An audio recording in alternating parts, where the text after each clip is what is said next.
The Vex War victory celebration filled the streets of New Geneva with a sea of humanity.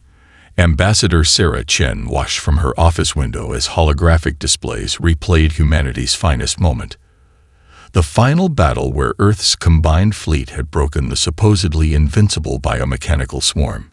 12 civilizations had fallen to the Vex before humanity stopped them cold.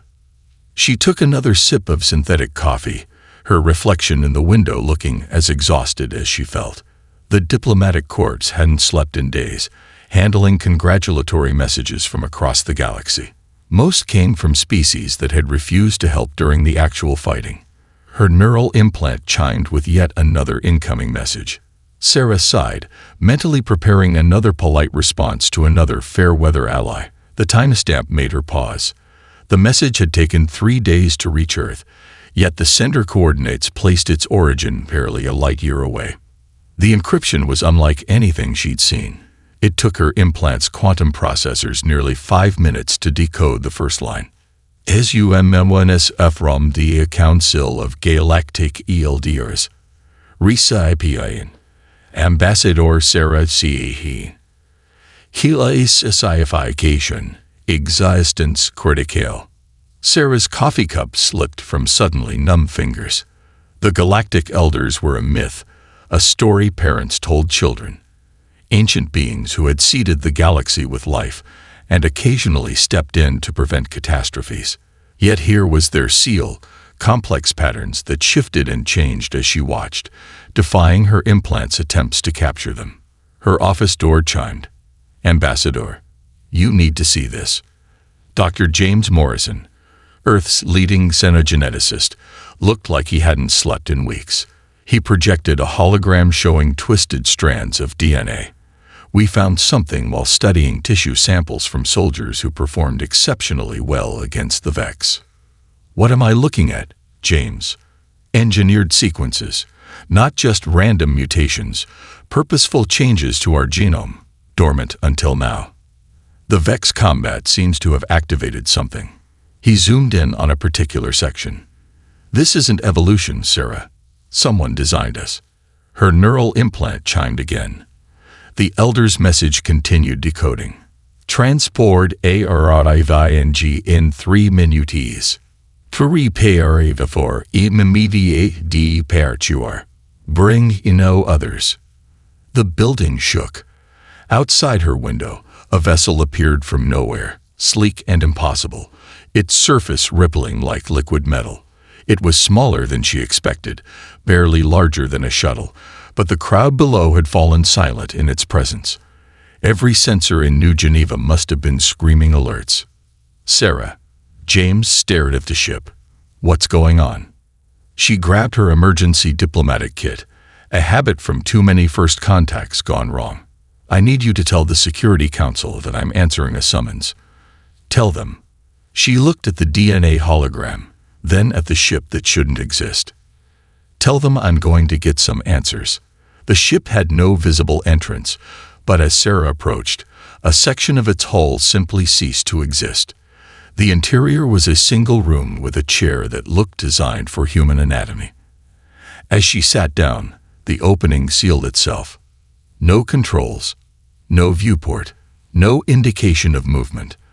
But a voice spoke, coming from everywhere and nowhere at once. Ambassador Chen. The Council apologizes for the irregularity of this summons. However, recent events have made certain truths impossible to contain any longer. Your species was never supposed to survive the Vex, let alone defeat them. That you did so has awakened capabilities we thought lost to time. The voice paused, and Sarah felt a shift in reality around her. The Council must admit its responsibility and warn you of what comes next. For the Vex were not hunters, Ambassador Chen. They were prey, running from something far worse. Something your species was originally created to destroy. The Council chamber defied physics.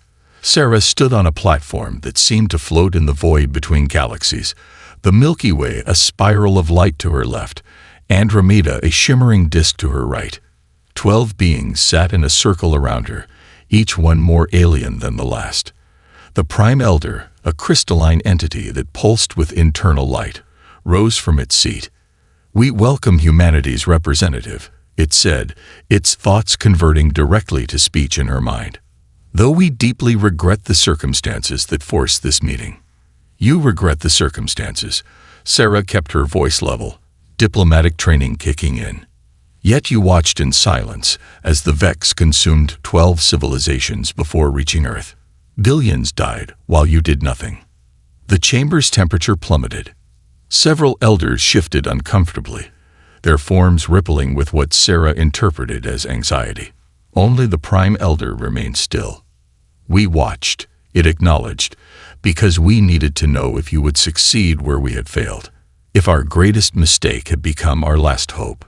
The Prime Elder's crystalline form began to fracture, lines of darkness spreading through its luminescent body. The other council members lurched forward in alarm, but the Elder waved them back. "The time for secrets has passed. Show her." Reality bent. The space above the platform filled with images. Double helixes, genetic markers, protein chains. Sarah recognized some from James's hologram, but these showed more. Purposeful changes, engineered improvements, dormant sequences waiting for activation. 300,000 years ago, the Prime Elder's voice grew weaker, cracks spreading faster through its form. "We faced an enemy we couldn't defeat, couldn't even comprehend. We created weapons, living weapons, designed to fight in conditions that drove other species mad. We made them adaptable, resilient, able to function when reality itself broke down. We made them human." Sarah's diplomatic mask cracked. "You're saying humanity is some abandoned weapons program?" "No." Another elder spoke, this one a shifting mass of tentacles and eyes. "You were not abandoned. You were released. The original test subjects proved too unpredictable, too innovative, too dangerous to control. The council voted to terminate the project, but some of us," it glanced at the deteriorating Prime Elder, "some of us saw potential. So we erased the activation triggers and left you to evolve naturally." The Prime Elder's crystal structure was more void than light now. "We never expected you to achieve spaceflight so quickly. Never expected you to defeat the Vex. Never expected." Its form shattered with a sound like breaking glass. Chaos erupted in the chamber. Several elders vanished instantly. Others began arguing in languages that made Sarah's teeth ache. Through it all, shards of the Prime Elder drifted like snow, each piece containing fragments of images, star maps, temporal coordinates, classified files. A piece drifted past her face. In it, she saw a recording, a human fleet engaging the Vex. But this view showed something the human sensors had missed. Where reality distorted around the Vex ships, human vessels adapted, their crews instinctively compensating for physics that should have torn them apart. Ambassador Chen. The tentacled elder had moved closer. "What you're seeing is classified beyond existence itself. The Prime Elder died breaking uncountable laws to show you this. Because they're coming back. The enemy we created you to fight. The beings that even we, in all our power, couldn't stop." Sarah grabbed a crystal shard, ignoring the way it burned her palm. "What beings? What are we supposed to fight?" "In your language, they're called Void Shapers. The Vex fled across 12 systems trying to escape them. Reality breaks down in their presence. Space-time becomes optional. Only humanity has the potential to face them and remain sane." The chamber shuddered. Emergency signals flashed in patterns Sarah's mind couldn't process. The remaining elders began to disappear. "Wait," Sarah shouted. "You can't just drop this on us and vanish. We need to know." "You need to prepare," the tentacled elder interrupted. "They've detected your victory over the Vex. They're coming to investigate. And when they realize what you are, what you were made to be," its many eyes blinked in sequence, "they will not show mercy to their maker's perfect weapons." Sarah's return trip to Earth took 3 seconds instead of 3 days. The elder ship simply folded space, depositing her in low orbit with a gentle pulse of apology for the crude transport method. as her neural implant reconnected to Earth's networks. 30,000 urgent messages flooded in. She only needed to read one. Unknown spatial, ein is DETHCTD in KUIP or field. The Security Council chamber was packed when she arrived. James Morrison looked up from his console, his face ashen. "Tell me you got answers," he said as she took her seat. "Because what we're seeing doesn't make sense." The main display showed a region of space past Neptune's orbit. At first glance, it looked empty. Then Sarah noticed the stars behind a region were wrong. Their light bent at impossible angles. Their colors shifted beyond the visible spectrum. "It started an hour ago," Admiral Hassan said, his hologram flickering with interference. "We thought it was sensor malfunction. Then we lost contact with 3 deep space research stations when we sent drones to investigate." He gestured, and the display changed. The drone footage lasted 6 seconds. Reality rippled like water. Space itself seemed to fold, unfold, and fold again in patterns that made Sarah's enhanced mind throb. The drone's sensors recorded physics breaking down at the quantum level, fundamental forces changing values seemingly at random. Then something emerged from the distortion. The drone's visual feed fractured, trying to capture an object that existed in more dimensions than human technology could process. In the last frame before transmission cut, Sarah caught a glimpse of what looked like a city-sized lattice of dark energy and bent space-time. "The Void Shapers," she whispered. Every head in the room turned toward her. "Ambassador Chen." The council president leaned forward. "You know what these things are." Sarah placed the Elder Crystal Shard on the table. It projected the classified footage of human ships fighting the Vex, highlighting the crew's impossible resilience to spatial distortion. "We were created as weapons," she said into the stunned silence. 300,000 years ago, the Galactic Elders engineered humanity to fight an enemy that broke reality itself. We were too unstable, too unpredictable. They abandoned the project, left us to evolve naturally. But they kept watching. The Vex invasion proved what they suspected. The engineering runs deep in our DNA. We can adapt to changing laws of physics. We can function when reality breaks down. We're the only species that can. More sensor alerts flashed across the display. The spatial anomalies were spreading, moving inward from the Kuiper Belt. Where they passed, the fundamental constants of the universe changed randomly. Light speed varied. Gravity fluctuated. Quantum probability collapsed in new patterns. A transmission cut through the chaos, broadcasting on all frequencies. The message made no sense. It was geometry expressed as sound, mathematics translated into impossible colors. But Sarah understood. Her engineered DNA resonated with the signal, translated it into meaning.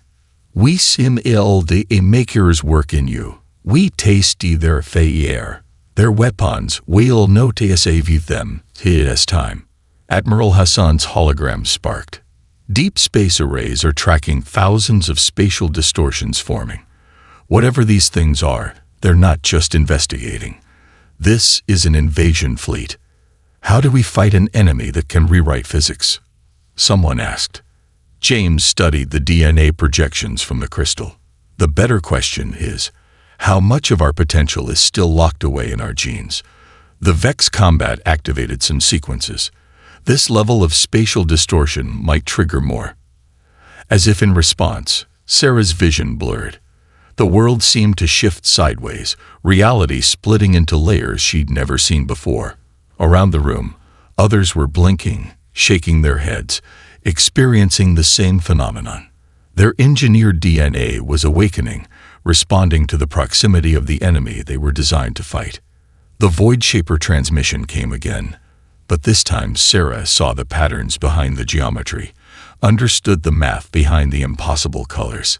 Humanity's weapons were activating. The question was, would they be enough to stop an enemy that could break the universe itself? The first attack came without warning. Pluto colony, population 15,000, vanished in a bubble of altered spacetime. The emergency quantum entanglement communicator sent one final message. We're still here, but here isn't the same anymore. Sarah stood in the orbital command center, watching the feeds from ships dispatched to investigate. Standard sensors couldn't penetrate the bubble, but the crews reported something strange. They could see inside if they unfocused their eyes, letting their unconscious minds process the impossible geometry. It's like looking at one of those old magic eye paintings, Captain Rodriguez reported, her voice steady despite the situation. If you try to understand it, you can't. But if you just let it flow, it makes a weird kind of sense. James Morrison burst into the command center, clutching his tablet. You need to see this. Now. He connected to the main display, showing live feeds from across Earth. Thousands of people were reporting similar experiences, the ability to perceive and somewhat understand the distorted physics around the Void Shaper incursions. But it was the feed from New Tokyo that made Sarah's breath catch. A teenager, live streaming from his bedroom, had discovered he could do more than just perceive the distortions. As millions watched, he held out his hand and created a small zone where gravity reversed itself. It's just like the new VR games, he explained excitedly. You feel for the edge of what's possible, and then just push a little further. It's happening everywhere, James said. The Void Shaper's presence is triggering dormant abilities, but it's expressing differently in each person. Some can see through the distortions, others can create them. A group of quantum physicists in CERN reported they can actually stabilize areas where reality has been warped. Sarah's neural implant pinged.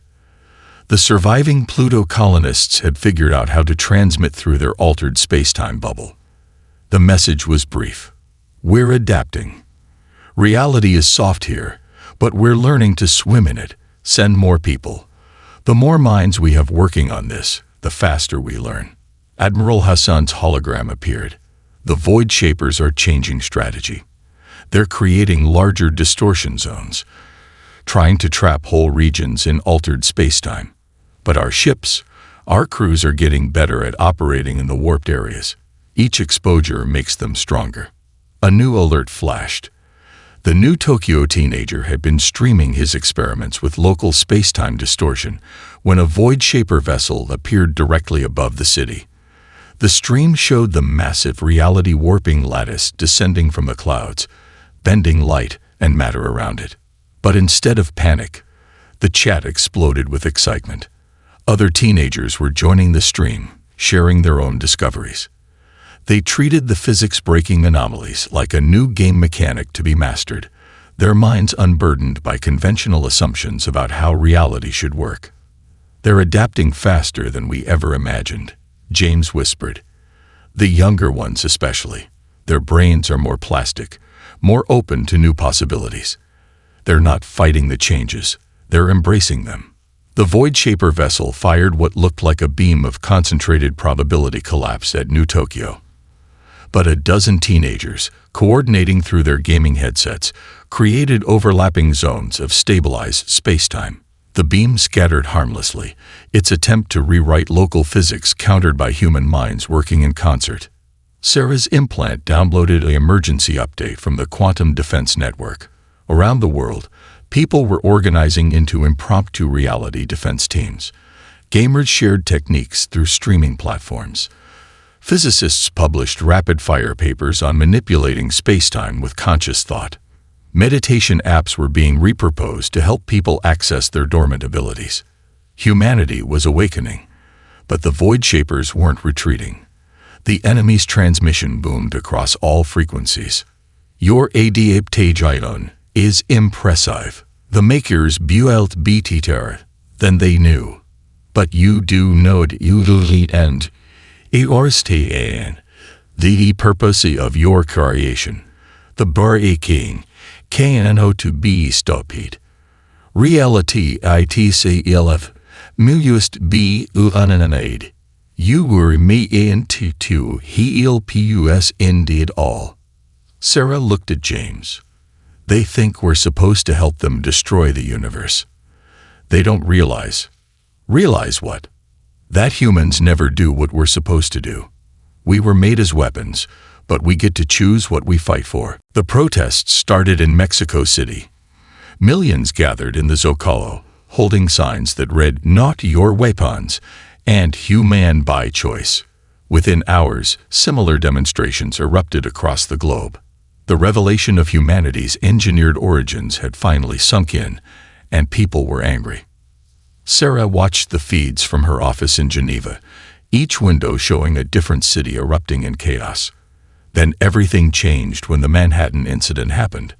A 17-year-old girl named Maya Rodriguez, speaking at a protest rally, had become frustrated with the police drones monitoring the crowd.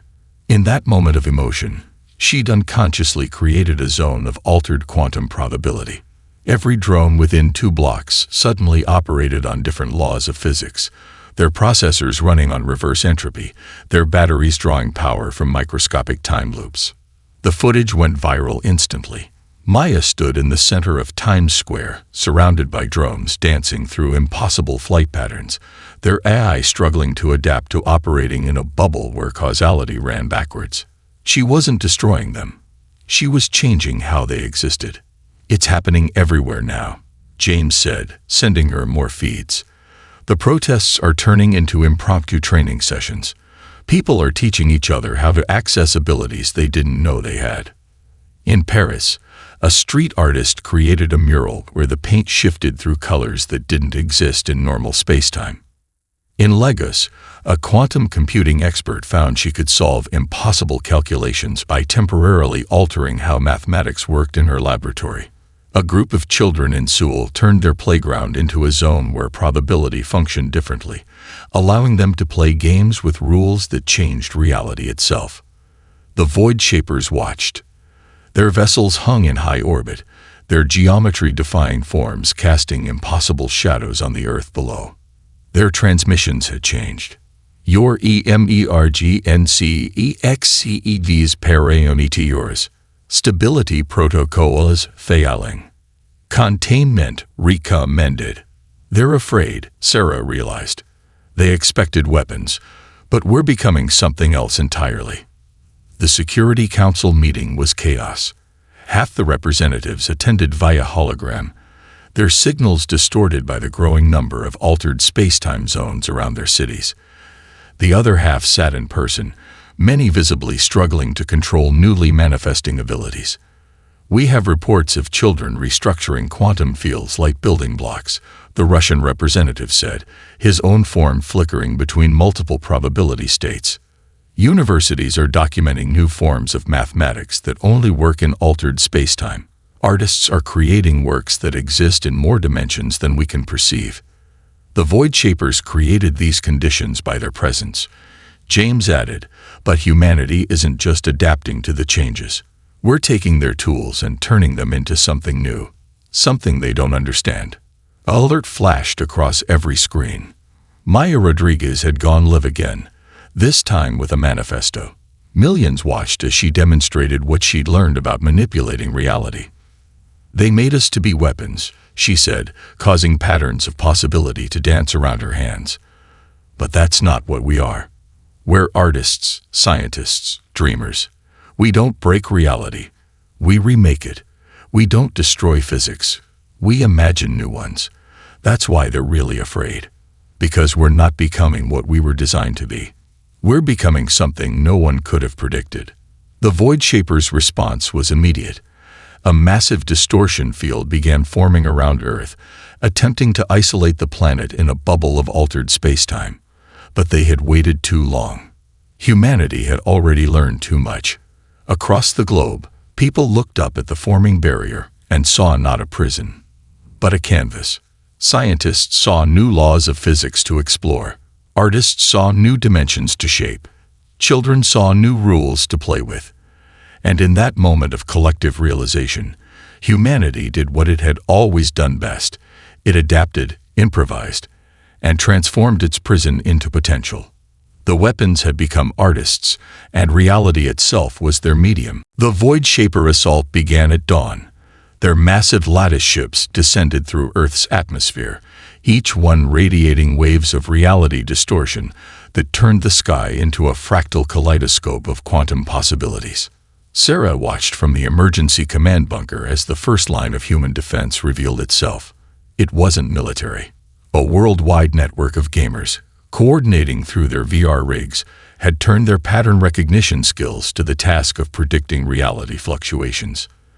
They called out incoming distortion waves like raid bosses in an MO. "Probability collapse incoming, Sector 7, shouted a teenager from Brisbane. "Need stabilizers." A team of quantum physicists in CERN responded instantly, using their newly awakened abilities to anchor local spacetime.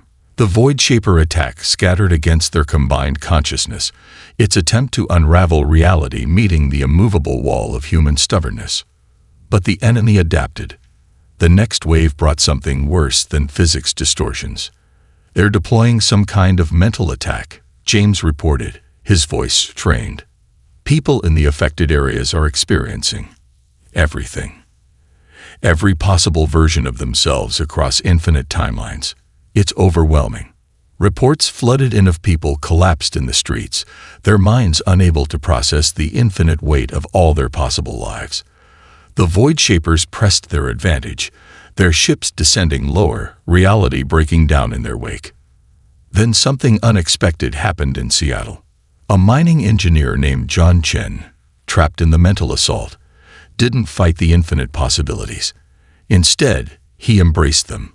His consciousness expanded across probability space, experiencing every version of himself simultaneously. And in that moment of quantum enlightenment, he discovered something revolutionary. "We can tunnel through." His message blazed across emergency channels. "Don't fight the possibilities. Ride them. It's just like drilling, but through reality instead of rock." Sarah watched in amazement as John led his mining crew in an impossible maneuver. They carved a path through probability space itself, their minds synchronized by years of working together in dangerous conditions. Where their consciousness tunneled, reality stabilized in their wake. The Void Shapers reacted with visible confusion, their lattice ships distorting as they tried to process this unprecedented response. Their transmission carried a new emotion: uncertainty.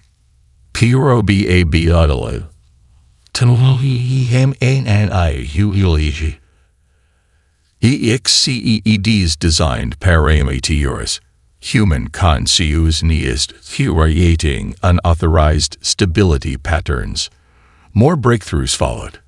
A team of programmers in Bangalore discovered they could debug broken physics like faulty code, patching reality itself.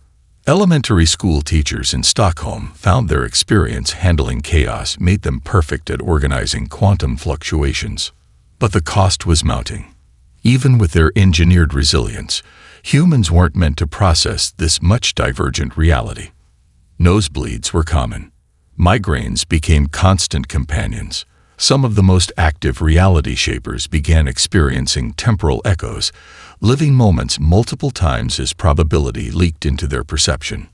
The Void Shapers launched their final assault on Earth's moon, perhaps hoping to demoralize humanity by destroying something they'd gazed at for millennia. The lunar surface warped, stretched, and began to unravel at the quantum level. Humanity's response was pure improvisation. Thousands of people linked their consciousness through hastily modified social media networks, combining their reality-shaping abilities. They couldn't stop the moon's transformation, but they could direct it. The moon didn't break. It transcended. Where the Void Shapers tried to unravel it into quantum foam, human minds wove those possibilities into something new.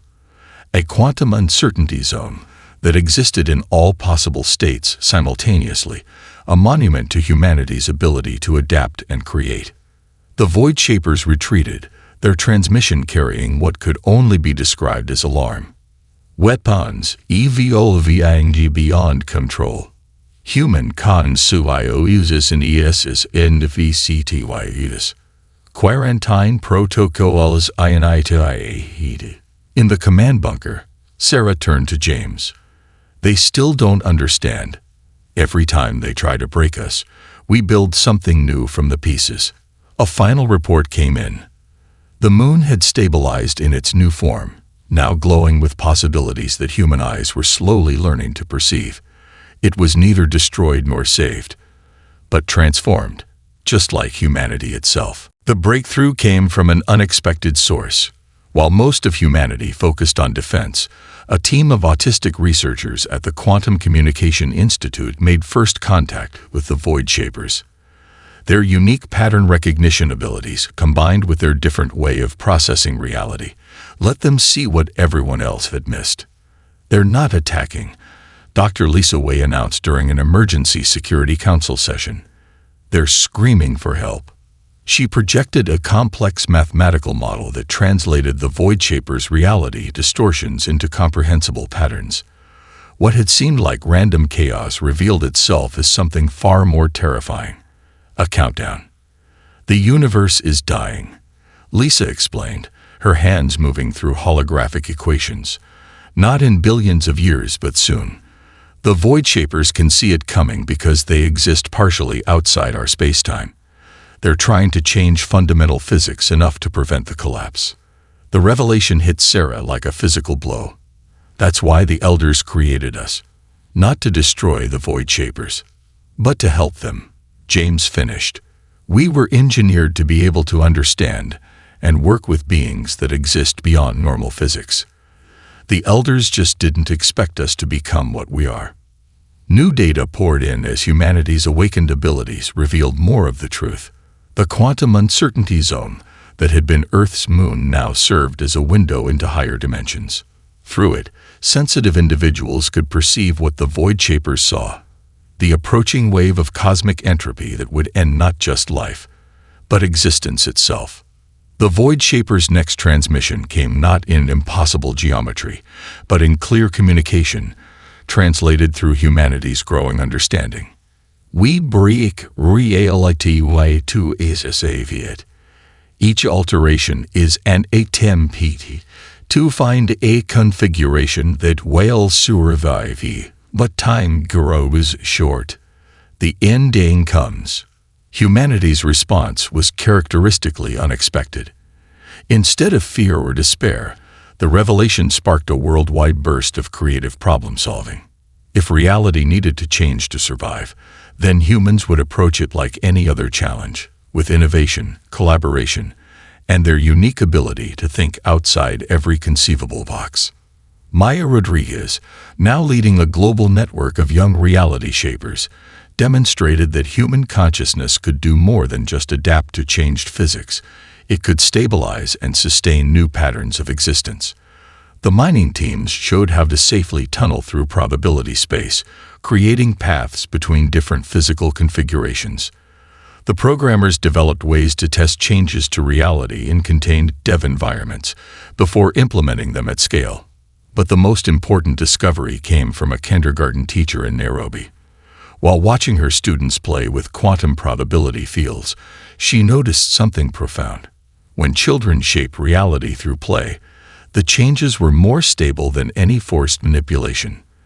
Their natural creativity, unbounded by rigid assumptions, produced harmonious alterations to physical laws that could sustain themselves. "We've been thinking about this all wrong," Sarah told the Security Council. "The Void Shapers tried to force reality to change through brute force. The Elders tried to create weapons to impose their will on existence. But humanity, we dream new realities into being.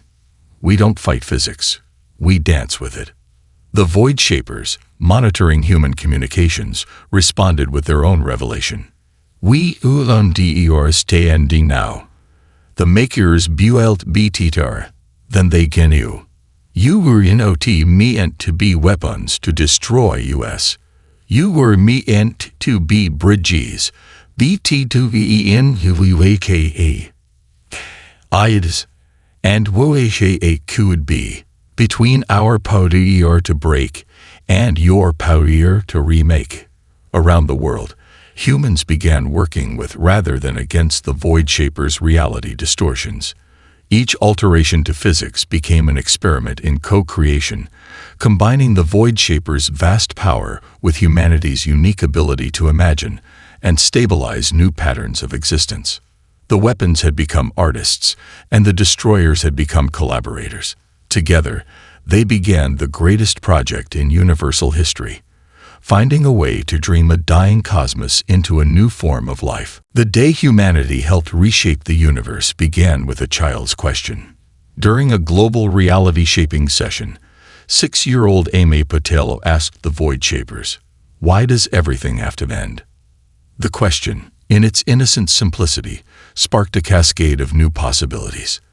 The Void Shapers had been trying to prevent universal death. Humanity, with its gift for lateral thinking, proposed something different: universal evolution. Sarah stood in the quantum observatory that had once been Earth's moon, watching reality itself shift and flow around her. The combined consciousness of billions of humans worked in harmony with the Void Shapers' power, their shared effort reaching across space and time. "It's like teaching a river to dance," Maya Rodriguez explained, her consciousness stretched across multiple probability states. "We're not stopping the flow of entropy, we're teaching existence itself how to adapt and change." The process had begun at the edges of the universe, where the wave of cosmic death first approached. Rather than trying to shore up the existing laws of physics against the inevitable, humanity showed the Void Shapers how to teach reality to transform itself. Each region of space-time learned to shift and flow, becoming something new without losing its essential nature. The Galactic Elders emerged from hiding to witness the transformation. Their crystalline forms trembled as they watched their abandoned weapons become the architects of cosmic rebirth. "We designed you to fight an enemy," the tentacled elder admitted to Sarah. "Instead, you taught the enemy to create. We sought to preserve existence through strength. You showed us how to save it through change." The process wasn't easy. Reality resistance, as the physicists called it, caused earthquakes in probability space. Some regions of the cosmos fought against transformation, causing cascading waves of temporal distortion. But humans had been changing and adapting since they first walked the Earth. They understood that evolution was never smooth. From her quantum vantage point, Sarah watched the wave of universal death approach. But now it wasn't an ending. Where it passed, existence transformed. Physical constants became physical variables, dancing in new patterns that could sustain themselves through change rather than rigid stability. The universe wasn't dying. It was molting, shedding its old form to become something more fluid, more alive. "Look," James whispered, his consciousness intertwined with the observation systems. "They're coming to watch." Across the transformed regions of space, new forms of life were emerging. Beings that could exist in the flowing physics, consciousness that arose from the quantum foam itself. The universe wasn't just surviving. It was becoming a catalyst for entirely new forms of existence. The Void Shapers' final transmission carried not just words, but a symphony of emotion in mathematics. "You have exceed all parameters. You were made to be weapons, but you chose to be gardens instead. The universe dies, yes, but like a seed, it dies to be something creator. You have the power of transformation." In Geneva, the Security Council received the first reports from the transformed regions. The physics there worked differently now, but human consciousness could still interpret and interact with it. Humanity's gift for adaptation had become a bridge between the old universe and the new. "What do we do now?" someone asked. Sarah smiled as she watched new forms of life blossom in the quantum gardens of the evolved spacetime. "What we've always done. We explore. We learn. We create. The elders made us to be weapons, but that was just the starting point.